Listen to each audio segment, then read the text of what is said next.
Morning ಕೂತ್ಕೊಳ್ಳಿ. ಏನು ಇವತ್ತೆಲ್ಲ ಫಳ ಫಳ ಹೊಳಿತಿದ್ದೀರಾ? ಹೊಳಿತಿದ್ದೀರಾ? ಈಗ ನಾವು ಇವತ್ತು ನಮ್ಮ ದೈಹಿಕ ಶಿಕ್ಷಣಕ್ಕೆ ಸಂಬಂಧಿಸಿದಂತೆ ತಾತ್ವಿಕ ಪಾಠ ಆದಂತಹ ಹ್ಯಾಂಡ್ಬಾಲ್ ಆಟವನ್ನು ಆಟದ ಬಗ್ಗೆ ಚರ್ಚೆ ಮಾಡೋಣ, ವಿಷಯವನ್ನು ತಿಳ್ಕೊಳ್ಳೋಣ ಅಲ್ವಾ? ಎಲ್ಲದಕ್ಕಿಂತ ಮುಖ್ಯವಾಗಿ ಇಲ್ಲಿ ಒಂದು ಚಟುವಟಿಕೆ ಮಾಡ್ತೀನಿ. ಏರೋಪ್ಲೇನ್ ಹಾರಿಸೋದು ಗೊತ್ತಲ್ವಾ? ಈಗ ಏರೋಪ್ಲೇನ್ ಬೇಡ, ಏರೋಪ್ಲೇನ್ ಗೊತ್ತಾಯ್ತು ಏನಂತ 3 ಕ್ಲಾಪ್ಸ್ ಹಾಕ್ಬಿಟ್ಟು ಸ್ವಿಂಗ್ ಅಂತ. ಈಗ ಬೇಡ, 3 ಕ್ಲಾಪ್ಸು ಹಿಂಗೆ ಹಾಕ್ಬೇಕು. ತೋರಿಸ್ತೀನಿ. ಡಿಶಮ್ ಒಂದು ನಿಮಿಷ.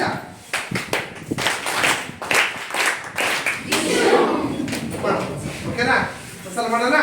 Okay, ready, start.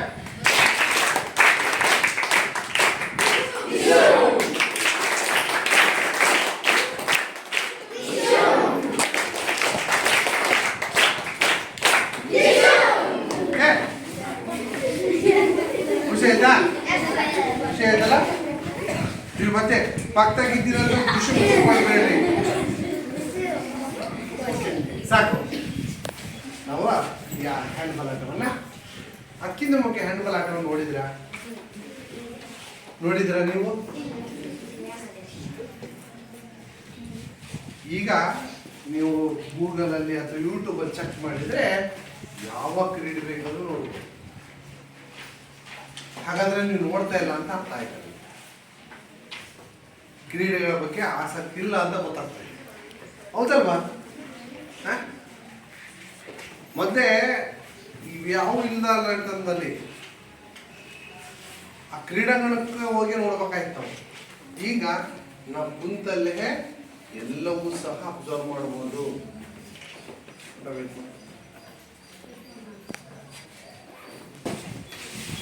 ಅಲ್ವಾ? ಈಗ ಈ ಆಟವನ್ನ 7 ಜನ, ಎಷ್ಟು ಜನ? 7 ಜನ ಇರುವಂತಹ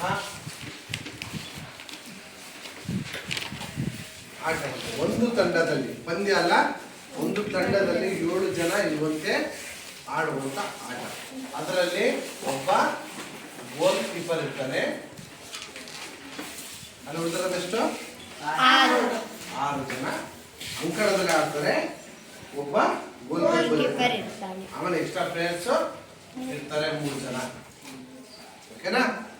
ಈ 7 ಜನ ಇರುವಂತಹ ಒಂದು ಅಂಕಣದಲ್ಲಿ, ಅದು ಯಾವ ಅಂಕಣ ಅಂತಂದ್ರೆ 40 ಮತ್ತು 20 ಮೀಟರ್ ಅಂಕಣ. ಚಿತ್ರವನ್ನು ತಿಳಿಸ್ಬಿಡೋಣ ಫಸ್ಟ್.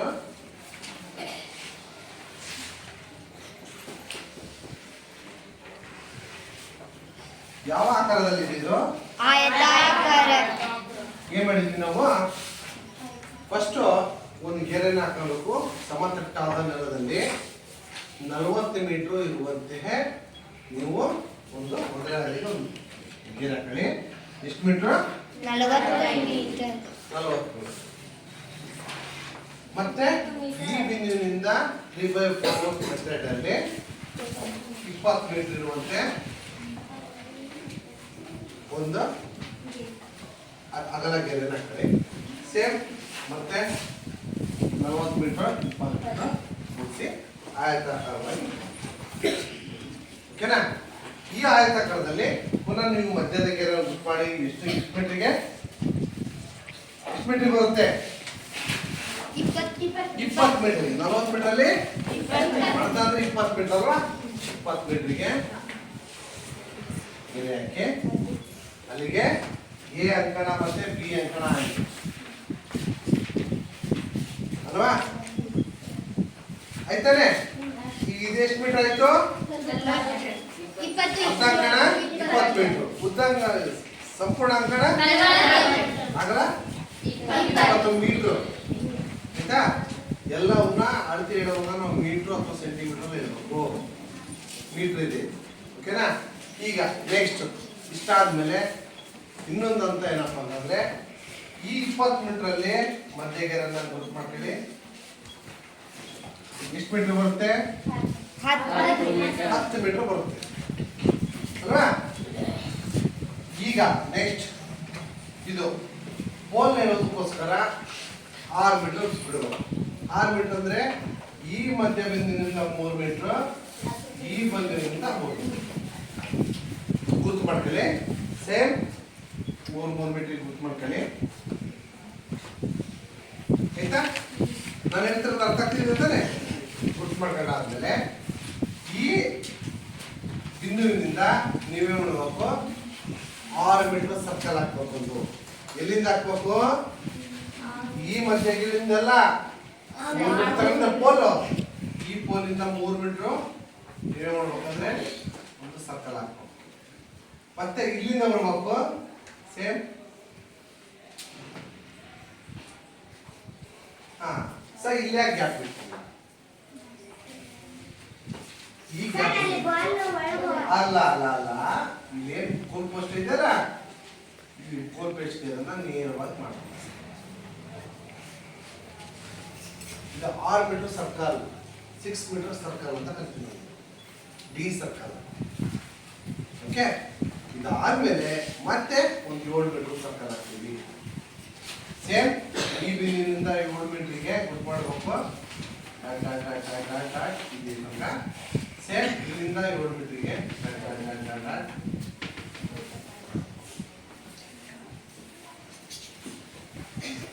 ಸೇಮ್ ಇಲ್ಲೂ ಅಷ್ಟೇ 6 ಮೀಟರ್ಗೆ ಒಂದು ಸರ್ಕಲ್ಲು, ಆಮೇಲೆ 6 ಮೀಟರ್ಗೆ ಒಂದು ಸರ್ಕಲ್ಲು. ಇಲ್ಲಿ ನೀರಾಗಿ ಹಾಕ್ರಿ. ಮತ್ತೆ 7 ಮೀಟರ್ಗೆ ಡಾಟ್ ಇಲ್ಲಿ 7 ಮೀಟರ್ಗೆ ಡಾಟ್ ಕೂಡಿಸಿ ಮಾಡಿ. ನಿಮ್ಮ ಅಂಕಣ ರಚನೆ ಆಯಿತು ಈ ಸರ್ಕಾರ. ಓಕೆನಾ? ಇಷ್ಟೇ. 20 ಮೀಟರ್ ಉದ್ದ, ಸರಿ 40 ಮೀಟರ್ ಉದ್ದ, 20 ಮೀಟರ್ ಅಗಲ ಇರುತ್ತೆ.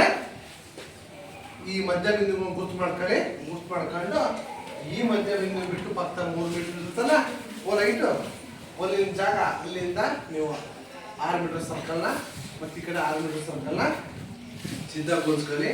ಪಕ್ಕದಾಗಿ 7 ಮೀಟರ್ ಸರ್ಕಲ್ ಸಿದ್ಧಗೊಳಿಸ್ಕೊಳ್ಳಿ. ಅಂಕಣ ರಚನೆ ಆಗುತ್ತೆ.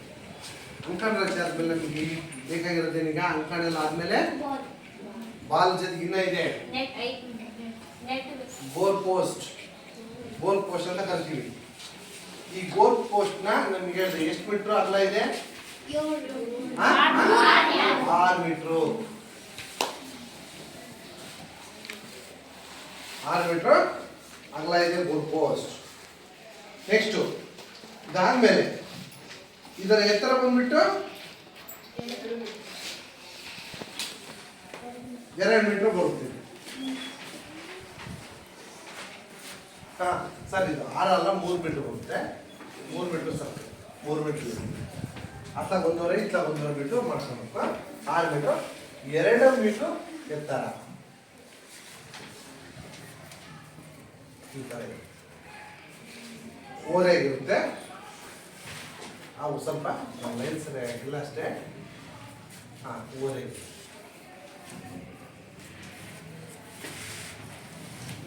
ಈ ಥರ ಇಲ್ಲಿ ಈ ಎಂಡಿಗೆರೆಯ ಕೋಲ್ ಇಡಬೇಕು. ಇದು ಬ್ಯಾಕ್ ಸೈಡ್ ಅಲ್ಲಿ ಇರುತ್ತೆ, ಈ ಭಾಗದಲ್ಲಿ ಇರುತ್ತೆ. ಒಳಗಿಟ್ರೆ ಏನಾಗುತ್ತೆ? ಒಳಗಿಟ್ರೆ ಗೋಲ್ ಆಗುತ್ತೆ. ಅವಾಗ ಇದು ಕನ್ಸಿಡರ್ ತಪ್ಪಾಗುತ್ತೆ. ಇದು ಹೊರಗಡೆ ಇರಬೇಕು.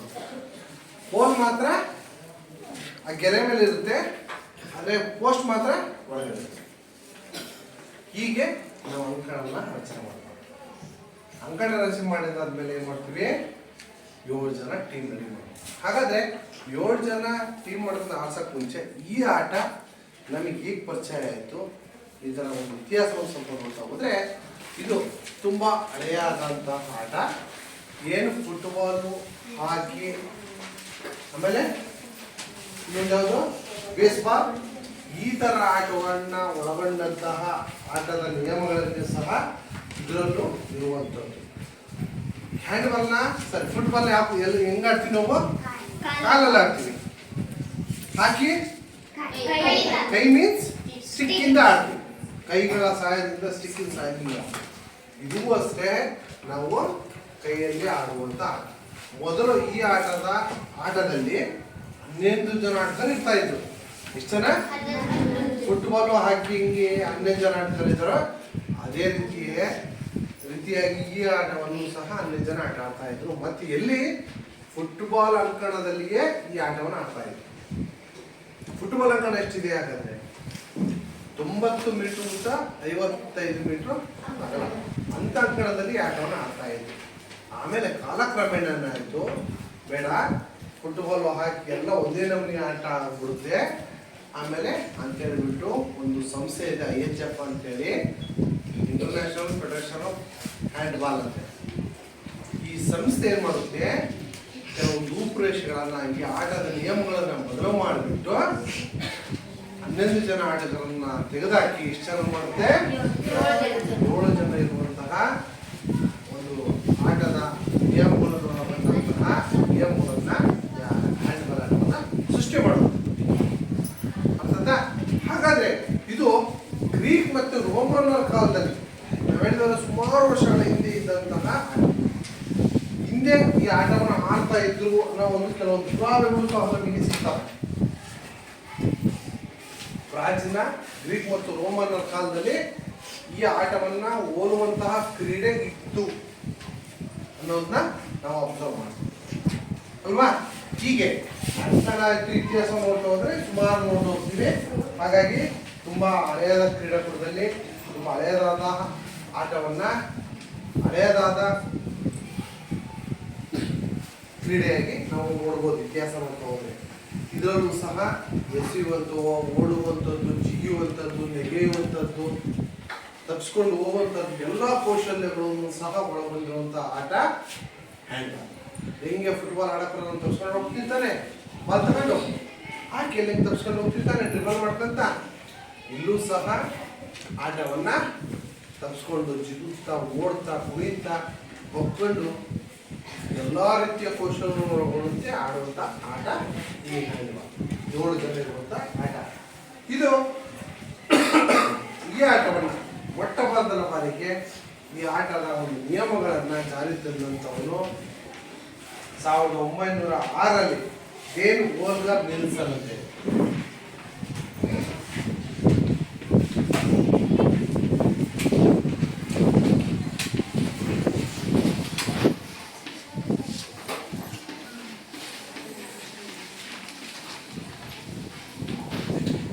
ಡೇನ್ ವೋಲ್ಗರ್ ನಿಲ್ಸನ್ ಅನ್ನೋನು 1906ರಲ್ಲಿ ಈ ಆಟದ ನಿಯಮಗಳನ್ನ ಜಾರಿಗೊಳಿಸ್ತಾನೆ.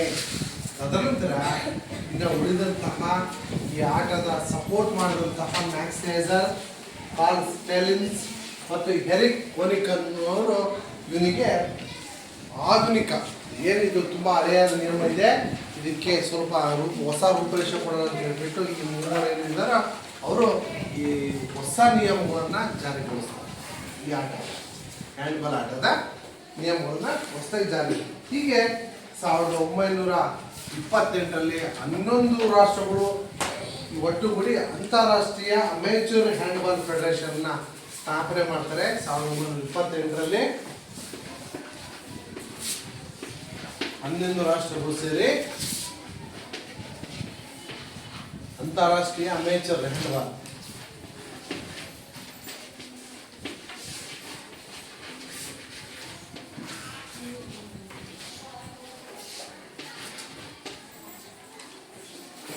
ಹ್ಯಾಂಡ್ಬಾಲ್ ಫೆಡರೇಷನ್ ಅಂತೇಳಿ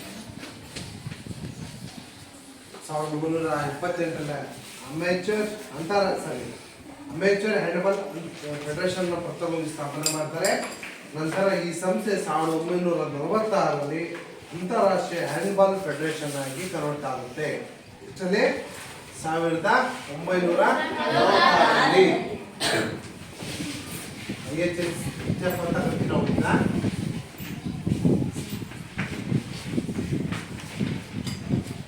ಇಂಟರ್ನ್ಯಾಷನಲ್ ಹ್ಯಾಂಡ್ಬಾಲ್ ಫೆಡರೇಷನ್, ಅಂತಾರಾಷ್ಟ್ರೀಯ ಹ್ಯಾಂಡ್ಬಾಲ್ ಫೆಡರೇಷನ್ 1946ರಲ್ಲಿ ಸ್ಥಾಪನೆ ಆಗುತ್ತೆ. ಅದಕ್ಕೂ ಮುಂಚೆ 1928 28ರಲ್ಲಿ 11 ರಾಷ್ಟ್ರಗಳು ಸೇರ್ಕೊಂಡು ಅಂತಾರಾಷ್ಟ್ರೀಯ ಅಮೇಚೂರ್ ಹ್ಯಾಂಡ್ಬಾಲ್ ಫೆಡರೇಷನ್ ಅಂತ ಮಾಡಿಕೊಂಡಿರ್ತಾರೆ. ಆದರೆ ಇದು ಕೇವಲ 11 ರಾಷ್ಟ್ರಗಳಿಗೆ ಮಾತ್ರ ಸೀಮಿತವಾಗಿರುತ್ತೆ.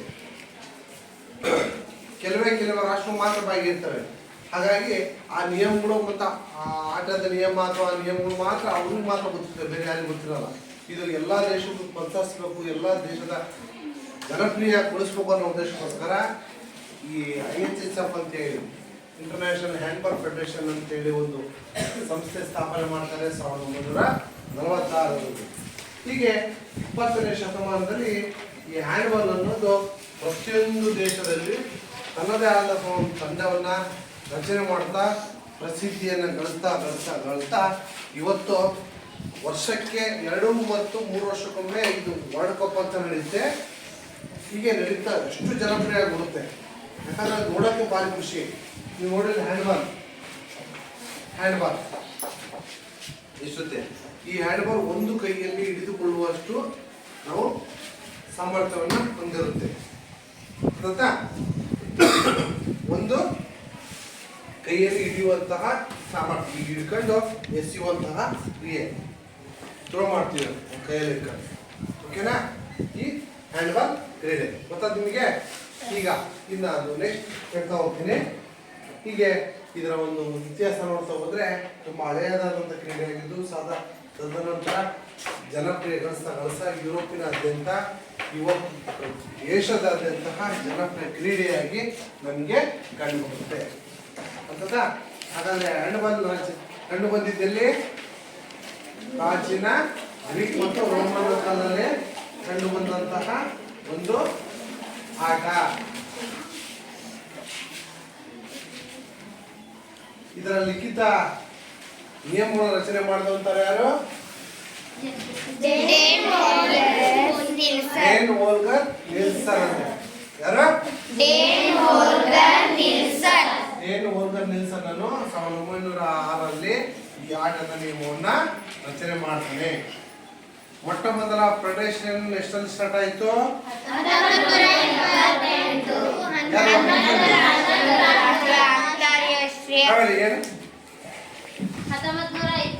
11 ರಾಷ್ಟ್ರಗಳು ಸೇರಿ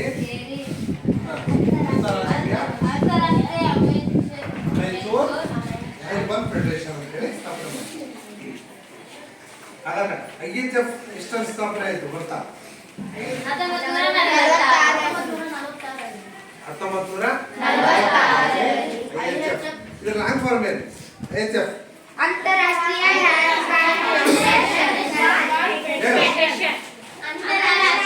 ಹ್ಯಾಂಡ್ಬಾಲ್ ಫೆಡರೇಷನ್. ಓಕೆ, ಕೂರು. ಅರ್ಥಲ್ಲ? ಇದ್ರ ಉದ್ದ 40 ಮೀಟರ್ ಉದ್ದ, 20 ಮೀಟರ್. ಗೋಲ್ ಪೋಸ್ಟ್ ಅಗಲ 3 ಮೀಟರ್, ಎತ್ತರ 2. ಓಕೆ, ಇಷ್ಟು. ಹಾಗಾದ್ರೆ ಈಗ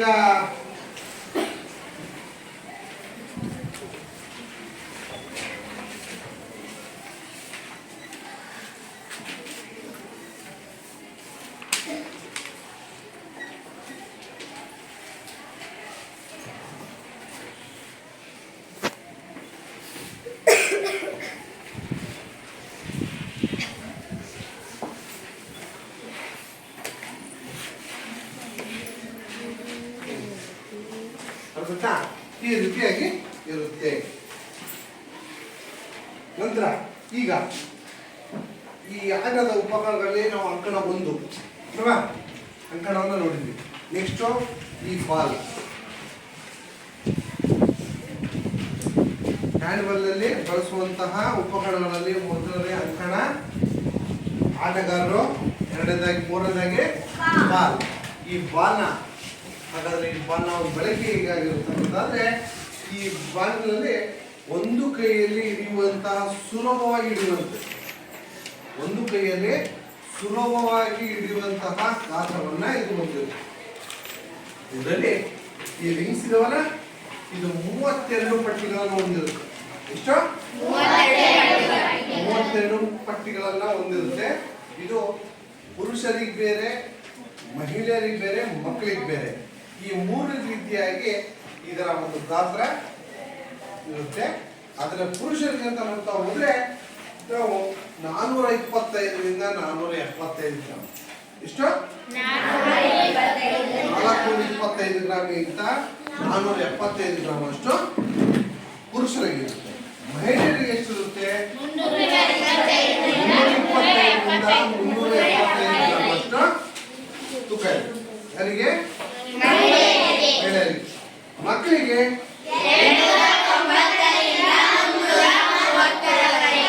8ರಿಂದ 14 ಅಂದ್ರೆ ಸದ್ಯಕ್ಕೆ ನಿಮಗೆ 290ರಿಂದ 330 ಗ್ರಾಮು, ಕೆಜಿ ಅಲ್ಲ ಮತ್ತೆ ಗ್ರಾಮ್ ಇರುವಷ್ಟು ತೂಕವನ್ನ ಇದು ಒಳಗೊಂಡಿರುತ್ತೆ. ಅಲ್ಲಿಗೆ ಪುರುಷರಿಗೆ ಬೇರೆ, ಮಹಿಳೆಯರಿಗೆ ಬೇರೆ, ಮಕ್ಕಳಿಗೆ ಬೇರೆ. ನಿಮಗೆ 290ರಿಂದ 330 ಗ್ರಾಮ್ ಅಷ್ಟು ಇರುವಂತಹ ಈ ಚೆಂಡನ್ನ ನಾವು ಆಟಕ್ಕಾಗಿ ಬಳಸ್ತೀವಿ. ಅದು ಸಂಪೂರ್ಣವಾಗಿ ಒಂದು ಕೈಯಲ್ಲಿ ನೀವು ಹಿಡಿದುಕೊಳ್ಳುವಷ್ಟು ಸಾಮರ್ಥ್ಯವನ್ನ, ಗ್ರಿಪ್ ಅಷ್ಟು ಇರುವಷ್ಟು ನಾವು ಬಾಲನ್ನು ಬಳಸಿಕೆ ಮಾಡ್ತೀವಿ. ಆಗ್ಬೋದಾ? ಇದು ಹ್ಯಾಂಡ್ ಬಾಲ್ ಅಂತ ಕರಿತೀವಿ. ಹೌದಿದು ನೆಕ್ಸ್ಟ್. ಇನ್ನ ನಿಮಗೆ ಗೋಲಿಂದ ಹೇಳಿದ್ರೆ 3 ಮೀಟರ್ ಅಗಲ ಇರುತ್ತೆ, 2 ಮೀಟರ್ ಎತ್ತರ ಇರುತ್ತೆ. ಇದು ಗೋಲ್ ಪೋಸ್ಟ್ ಅಂತ ನೋಡಿದ್ವಿ. ಹಾಗಾದ್ರೆ ಈ ಆಟದ ನಿಯಮವನ್ನು ಸ್ವಲ್ಪ ನೋಡ್ತಾ ಹೋದ್ರೆ 6 ಜನ ಆಟಗಾರರು, ಒಬ್ಬ ರಕ್ಷಕ ಅಥವಾ ಗೋಲ್ ಕೀಪರ್ ಅಂತ ಕರಿತೀವಿ. ನಾವು ಏನಂತ ಕರಿತೀವಿ? ಗೋಲ್ ಕೀಪರ್ ಅಂತ ಕರಿತೀವಿ. ಈ ಆಟವನ್ನ ಹೇಗೆ ಆಡ್ತೀವಿ? ಹಾಗಾದ್ರೆ ಈ ಅಂಕಣದಲ್ಲಿ ಆಡ್ತೀವಿ. ಇವರು 6 ಜನ ಇರ್ತೀವಿ. 6 + 1 6 + 1 7 ಜನ. ಈಗ ನಾವು ಅದನ್ನ ಡಿವೈಡ್ ಮಾಡ್ತಾ ಹೋದ್ರೆ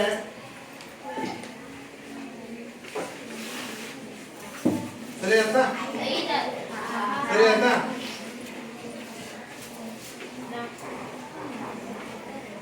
ಸರಿ ಅಂತ 7 ಜನ ಸಿಕ್ಕಿದ್ವಿ. ಆಯ್ತಾ?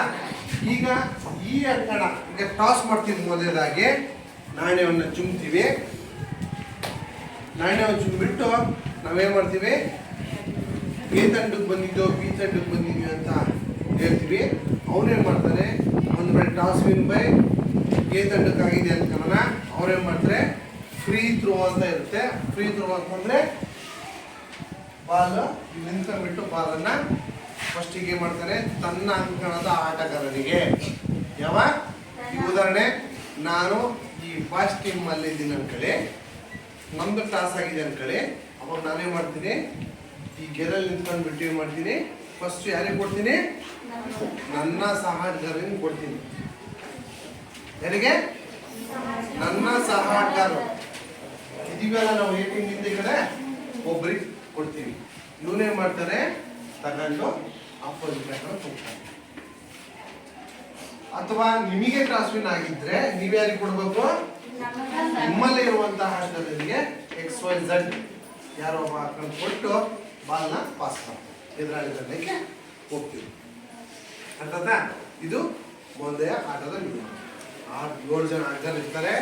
ಅದ್ರಾಗೆ 6 ಜನ ಆಟಗಾರರು, ಒಬ್ಬ ಗೋಲ್ ಕೀಪರ್. ನಾಣ್ಯ ಚುಮ್ಮು ಮುಖಾಂತರ ಆಟವನ್ನು ಪ್ರಾರಂಭ ಮಾಡ್ತೀವಿ.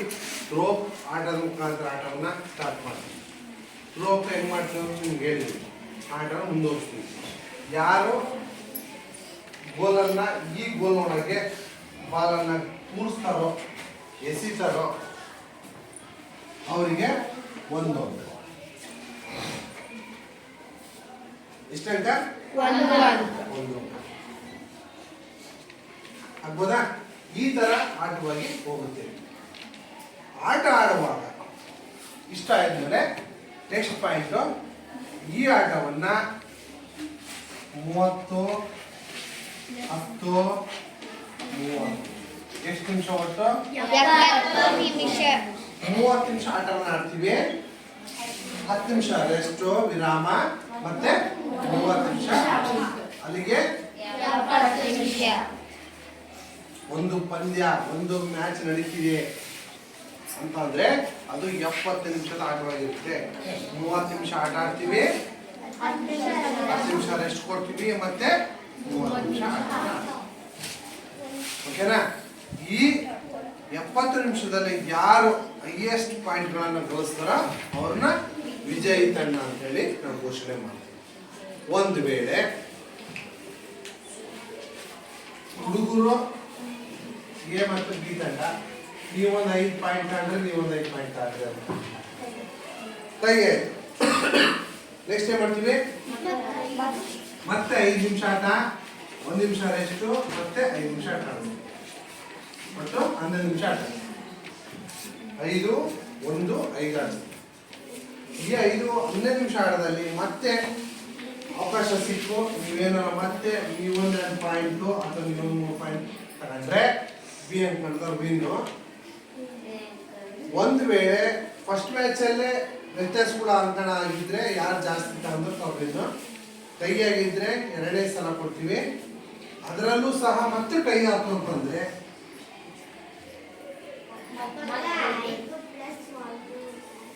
ಇಲ್ಲ, ಫ್ರೀ ಹಿಟ್ ಅಂತ ಕೊಡ್ತೀವಿ ನಾವು. ನಾನು ಆಗ್ಲೇ ಹೇಳಿದ್ದಲ್ಲ,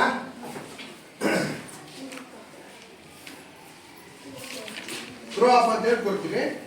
ಆ ಥ್ರೋ ಆಫ್ ಮುಖಾಂತರ ಆಟವನ್ನ ಎಸೆಯುವಂಥದ್ದು. ಆ ಗೋಲ್ನಲ್ಲಿ ಎಸೆಯುವಂತಹ ಒಂದು ಕೊಡ್ತೀವಿ. ಆ ಎಸ್ದಾಗ ಯಾರು ಫ್ರೀ ಥ್ರೋ ಅಂತಾರೆ, ಫ್ರೀ ಥ್ರೋ ಕೊಡ್ತೀವಿ. ಆ ಫ್ರೀ ಥ್ರೋ ಕೊಟ್ಟಾಗ ಯಾರು ತಂಡದವ್ರು ಎಸಿತಾರೋ ಅವರಿಗೆ ಪಾಯಿಂಟ್ ಸಿಗುತ್ತೆ. ಯಾರು ಗೋಲನ್ನು ರಕ್ಷಣೆ ಮಾಡಿರ್ತಾರೋ ಅವರು ಗೆದ್ದಂಗೆ. ಅರ್ಥಾತ ಈ ಥರ ಆಟವನ್ನು ನಾವು ಆಡ್ತೀವಿ. 30 ನಿಮಿಷ, 10 ನಿಮಿಷ ರೆಸ್ಟು, ಮತ್ತೆ 30 ನಿಮಿಷ, 70 ನಿಮಿಷ ಆಟವನ್ನು ಆಡ್ತೀವಿ. ಓಕೆಲ್ಲ? ಗೊತ್ತಾಗ್ತಾ ಇದು ಆಟ? ಹೀಗೆ ಆಟವನ್ನು ಆಡ್ತೀವಿ.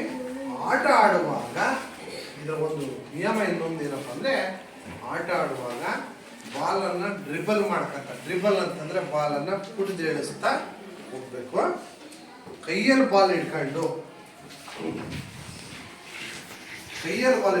ನೋಡಿ, ನನಗೆ ನಿಂತ್ಕೊಂಡಿದ್ದೇನೆ ಅಂದ್ಕೊಳ್ಳಿ. ನನಗೆ ಯಾರೋ ಕೂಡ ಬಾಲ್ ಎಸಿ ನನಗೆ ಎಸ್ ಕ್ಯಾಚ್ ಮಾಡಿದೆ.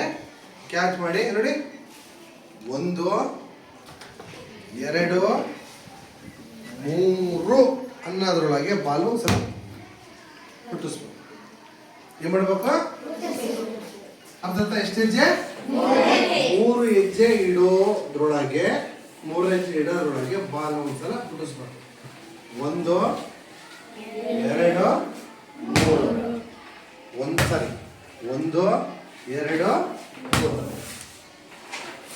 3 ಹೆಜ್ಜೆಯನ್ನ ಇಡುವುದರೊಳಗೆ ಬಾಲನ್ನ ಪಾಸ್ ಮಾಡಬೇಕು ಅಥವಾ ಹುಟ್ಟಿಸ್ಬೇಕು.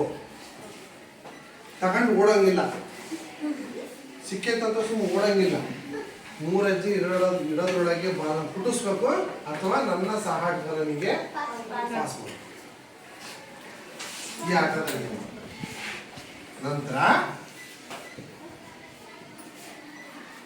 ಬಾಲನ್ನು ಹುಟ್ಟಿಸ್ಕೊಂಡೇ ಹೋಗ್ಬೇಕು. ಹುಟ್ಟಿಸ್ಕೊಂಡು ಹೋಗ್ತಾರ ಅಥವಾ ಪಾಸ್ ಮಾಡ್ಬೇಕಾದ್ರೆ ನಾವು ಸಾಮಾನ್ಯವಾಗಿ ಕ್ಯಾಚ್ ಮಾಡತ್ತಾರ. ನೀವು ಪಾಸ್ ಮಾಡಿದಾಗ ನಾನು ಬಾಲ್ನ ಅಡೆತ ಹಿಡಿಬೋದು, ಜಂಪ್ ಮಾಡಿ ಹಿಡಿಬೋದು, ಬಿದ್ದು ಹಿಡಿಬೋದು. ಆದರೆ ಓಡುವ ಸಮಯದಲ್ಲಿ ನನ್ನ ಆಟಗಾರನಿಗೆ ಕಾಲನ್ನ ದೊಡ್ಡ ಕೊಡೋದಾಗಲಿ, ತಳ್ಳೋದಾಗಲಿ, ನೂಕೋದಾಗಲಿ ಮಾಡುವಾಗಿಲ್ಲ.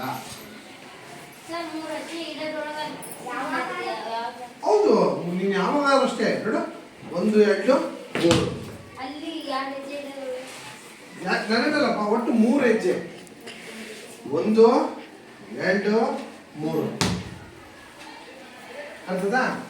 3 ಹೆಜ್ಜೆ ಇರೋದ್ರೊಳಗೆ ಬಾಲ್ ಪಾಸ್ ಮಾಡಿರ್ಬೇಕು ಅಥವಾ ಡ್ರಿಬ್ಲಿಂಗ್ ಅಂತ ಕರಿತೀವಿ ನಾವು. ಬಾಸ್ಕೆಟ್ ಬಾಲಲ್ಲೂ ಬರುತ್ತೆ ಡ್ರಿಬ್ಲಿಂಗ್ ಅನ್ನೋ ಪದ. ಏನಾಗಲ್ಲ, ನೀವು ಪ್ರತಿ ಹೆಜ್ಜೆಗೂ ಕೂಡ್ಸ್ಕೊಂಡು ನೀವು ನೋಡು ತಗೊಂಡು ಹೋಗ್ಬೋದು, ಸಮಸ್ಯೆ ಇಲ್ಲ. ಆದರೆ 3 ಹೆಜ್ಜೆಗಿಂತ ಮುಂಚೆ ನಾವು 3 ಹೆಜ್ಜೆ ಆದ್ಮೇಲೆ ಕುಡ್ಸಂಗಿಲ್ಲ. 3 ಹೆಜ್ಜೆ ಒಳಗೆ ಕುಡ್ಸ್ಕೊಂತ ಹೋಗ್ತಾ ಇರ್ಬೇಕು. ಯಾಕಂದ್ರೆ ನಿನ್ ಕೈಯಾಗ ಬಾಲ್ ಇತ್ತಂದ್ರೆ ಎದುರುಳ್ಳ ಕಸ್ಕೊಳ್ಳೋದು ಹೆಂಗೆ? ಈಗ ನಾವು ಹೇಳ್ತೀವಿ ತಳ್ಳಂಗಿಲ್ಲ, ನೂಕಂಗಿಲ್ಲ, ಒದಿಯಂಗಿಲ್ಲ ಅಥವಾ ಇನ್ನೇನು ಮಾಡಂಗಿಲ್ಲ. ಹಾಗಾದ್ರೆ ನಿಂದ ನಾನು ಬಾಲ್ ಕಸ್ಕೊಳ್ಳೋದಂಗೆ. ಈಗ ಬಿಗಾಗಿ ಹಿಡ್ಕೊಂಡು ಓಡೋದ್ರೆ ನನಗೆ ಸಿಗುತ್ತಾ? ಈಗ ನಾನು ಬಂದು ನಿನ್ನ ಹತ್ರ ಕಸ್ಕೊಳ್ಳೇಬೇಕು, ಕಸ್ಕೊಳ್ಳೇಬೇಕು, ತಪ್ಪಾಗುತ್ತೆ. ಆವಾಗ ನಾನು ಕುಡಿಸ್ತಾ ಇದ್ದಾಗ ನೋಡು ಹಿಡ್ಕೊಂಡು ಕ್ಯಾಚ್ ಮಾಡ್ಬಿಡ ನೀವು ಹಿಡಿ. ನಾನು ಕುಡಿಸ್ದೆ ಯಾವಾಗ ಕ್ಯಾಚ್ ಮಾಡ್ತಾರೆ ಅವ್ನು ತಾನೆ, ಅವಾಗ ಅವಳಿಗೆ ಅವಕಾಶ ಇರುತ್ತೆ. ಈಗ ನಾನು ಹಿಡ್ಕೊಂಡು ಓಡೋ ಹೋದ್ರೆ ಆಗಲ್ಲ, ಹೌದಾನೆ? ಈ ಥರನಾಗಿ ನಾವು ಬಾಲನ್ನ ಕೊಂಡೊಯ್ಬೇಕಾಗುತ್ತೆ. ಅರ್ಥ?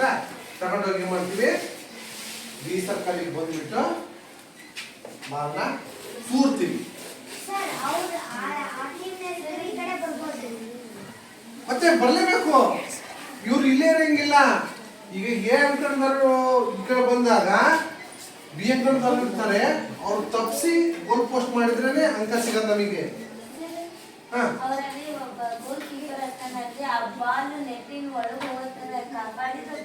ಇಲ್ಲ, ಈಗ ನಾನೇ ಗೋಲು, ಸಹನ ಬಾಲ್ ತಗೊಂಡು ಹೊಡೆದು, ಈಗ ಇದೇ ಗೋಲ್ ಪೋಸ್ಟ್ ಇರುತ್ತೆ. ನಾನು ಗೆರೆಯಿಂದ ಹೊರಗಡೆ ಇದ್ದೀನಿ, ನಾನು ಗೆರೆಯಿಂದ ಹೊರಗೆ ಓಡಾಡ್ತಿರ್ತೀನಿ ಅಂಕಣದಲ್ಲಿ. ಎಸೆ ಟೈಮಲ್ಲಿ ನಾನು ಕ್ಯಾಚ್ ಮಾಡೋದಾಗಲಿ ಅಥವಾ ತಡೆಯೋದಾಗಲಿ ಮಾಡಿ ಈ ಬಾಲ್ ಏನಾರ ವಾಪಸ್ ಈ ಗೋಲ್ ಒಳಗೆ ಹೋಗ್ಲಿಂದಂಗಿದ್ರೆ ಪಾಯಿಂಟ್ ಇಲ್ಲ. ಮತ್ತೆ ಪ್ರಯತ್ನ ಮೇಲೆ ಪ್ರಯತ್ನ ಮಾಡಬೇಕು. ಒಂದು ವೇಳೆ ನೀವು ಎಷ್ಟಂತ ಬಾಲು ಈ ಒಳಗೆ ಹೋತು ಅಂತಂದ್ರೆ, ನಾನು ಕ್ರಾಸ್ ಮಾಡಿ ಎಡದೋ ಕೆಳಗೋ ಎಲ್ಲೋ ಯಾವುದೋ ಮುಖಾಂತರ ಒಳಗೆ ಹೋತು ಅಂತಂದ್ರೆ ಪಾಯಿಂಟರಿಗೆ ಯಾರಿಗೆ ಎಷ್ಟಿರ್ತಾರೋ ಅವ್ರು. ನಿಮ್ಮ ಟೀಮ್ ಎ ಟೀಮ್ನವರು ಬಿ ಟೀಮ್ ಹೋಗಿ ಎಸ್ಬೇಕು, ಬಿ ಟೀಮ್ನವರು ಈ ಆಟದವ್ರು ಇತ್ಲಾಗ ಹೋಗ್ಬೋದು, ಇತ್ಲಾಗ ಹೋಗ್ಬೋದು. ತನ್ನ ಅಂಕಣಕ್ಕೆ ಬಂದಾಗ, ನಿಮ್ಮ ಅಂಕಣಕ್ಕೆ ಬಂದಾಗ ನೀವು ರಕ್ಷಣೆ ಮಾಡ್ಬೋದು. ಅವನು ತಪ್ಸ್ಕೊಂಡು ಹೋಗ್ಲಿದ್ದಂಗೆ ಕಂಟ್ರೋಲ್ ಮಾಡೋದು. ನಿಮ್ಮ ಅಂಕಣಕ್ಕೆ ಬಂದಾಗ ಇವನು ಆ ಕಡೆ ಹೋಗ್ಲಿದ್ದಂಗೆ ಪಾಸ್ ಮಾಡೋದು. ಅರ್ಥತಾ? ಹೀಗೆ ಈ ಆಟವನ್ನ ಆಡ್ತಾ ಹೋಗ್ತೀವಿ. ಅರ್ಥತಾ? ಎಷ್ಟು ನಿಮಿಷ ಆಟ ಆಡ್ತೀವಿ ಒಟ್ಟು? 70 ನಿಮಿಷ. 30 10 30 ನಿಮಿಷ ಆಡ್ತೀವಿ. ಇನ್ನ 5+5 ನಿಮಿಷವನ್ನ ಆಡ್ತೀವಿ. ಅವರ ಏನಾದ್ರು ಡೌಟ್ ಇದೆಯಾ? ಆಟವನ್ನು ಯಾವ ರೀತಿ ಪ್ರಾರಂಭ ಮಾಡ್ತೀವಿ? ಕ್ಲಾಸ್ ಅಂದ್ರೆ ಮುಖಾಂತರ ಆಟವನ್ನ ಆಡ್ತೀವಿ.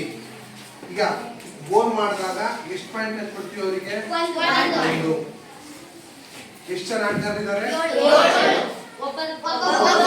7 ಜನ ಸಾಕು. ನೀವು ಹೆಚ್ಚಿನ ಮಾಹಿತಿಗಾಗಿ 6+1 ಒಬ್ಬ 6 ಜನ 7 ಜನ ಹೇಳ್ಬೇಕು.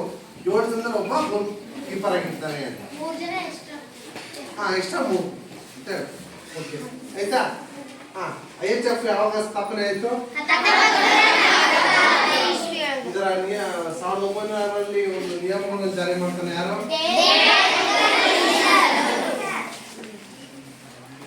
ಹ್ಯಾಂಡ್ಬಾಲ್ ಅಂಕಣದ ಉದ್ದ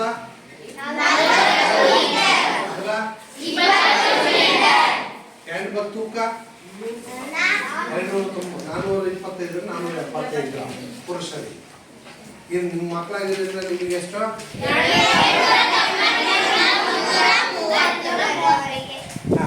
ನಾವು ಬಾಲ್ನ ಡ್ರಿಬ್ಲಿಂಗ್ ಅಥವಾ ಪಾಸ್ ಮಾಡ್ಬೇಕಂದ್ರೆ ಎಷ್ಟು ಹೆಜ್ಜೆ ಒಳಗೆ ಡ್ರಿಬ್ಲಿಂಗ್ ಮಾಡಿ? 3 ಹೆಜ್ಜೆ ಇಡೋದ್ರೊಳಗೆ ನಾವು ಡ್ರಿಬ್ಲಿಂಗ್ ಅಥವಾ ಪಾಸ್ ಮಾಡಬೇಕು. ಓಕೆನಾ? ಈಗ ನಾವು ಪಾಸ್ ಮಾಡಕ್ಕಂದ್ರೆ ಆಪೋಸಿಟ್ ಟೀಮ್ನವ್ರಿಗೆ ಕೊಡ್ತೀವೋ ನಮ್ಮ ಸಹಾಯಕರಿಗೆ ಕೊಡ್ತೀವಿ? ನಮ್ಮ ಸಹಾಯಕರಿಗೆ ನಾವು ಕೊಡ್ತೀವಿ ಅಲ್ವಾ? ಈ ಆಪೋಸಿಟ್ ಕೊಟ್ಟರೆ ಏನಾಗುತ್ತೆ? ಅವ್ರು ತಗೊಂಡು ಹೋಗ್ತಾರೆ ಅಲ್ವಾ? ಹಿಂಗೆ ನಾವು ಅಂಕ ಕಲಿಸ್ಬೇಕಂತಂದ್ರೆ ಕೆಲವೊಂದು ಕೌಶಲ್ಯಗಳ ಮುಖಾಂತರ, ಕೆಲವು ಸ್ಕಿಲ್ಗಳ ಮುಖಾಂತರ, ಟೈಮಿಂಗ್ಸು ಎಲ್ಲವೂ ಅಬ್ಸರ್ವ್ ಮಾಡ್ಕೊಂಡು ನಾವು ಆಟವನ್ನು ಆಡಬೇಕಾಗುತ್ತೆ. ಕೆಲವೊಂದ್ಸಲ ಬೀಳ್ಬೇಕಾಗುತ್ತೆ, ಕೆಲವೊಂದ್ಸಲ ಏಳಬೇಕಾಗುತ್ತೆ, ಜಂಪ್ ಮಾಡ್ಕೊಂಡು ಓಡೋಬೇಕಾಗುತ್ತೆ, ದಾಟ್ಕೊಂಡು ಓಡೋಬೇಕು. ಒಂದೊಂದ್ಸಲ ಓಡೋಬೇಕಾದ್ರೆ ಬಂದು ಡ್ರಿಬ್ಲಿಂಗ್ ಮಾಡೋಕೆ ಕಷ್ಟನ ಸಮಯ ಬರುತ್ತೆ, ಅವಾಗ ತಪ್ಸ್ಕೋಬೇಕು. ಏನು ಆ ಕಡೆ ಈ ಕಡೆ ಒಟ್ಟು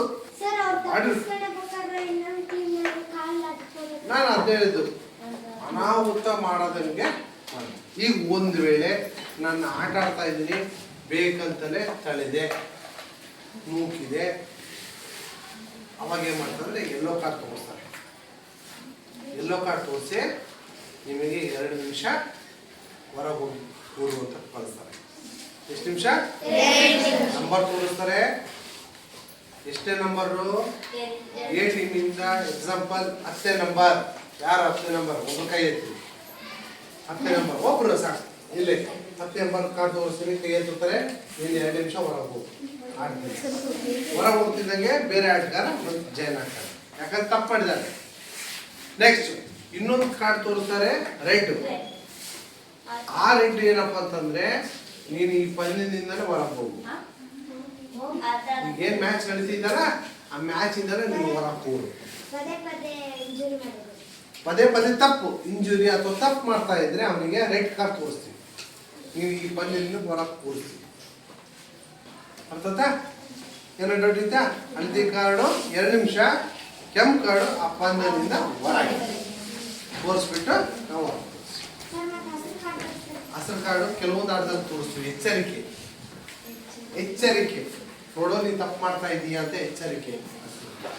ಹಸಿರು. ಹಳದಿ 2 ನಿಮಿಷ, ಕೆಂಪು ಓಕೆನಾ? ಏನೋ ಡೌಟ್ ಇತ್ತಾ? ಪಾಠ ಅರ್ಥ ಆಯ್ತಾ?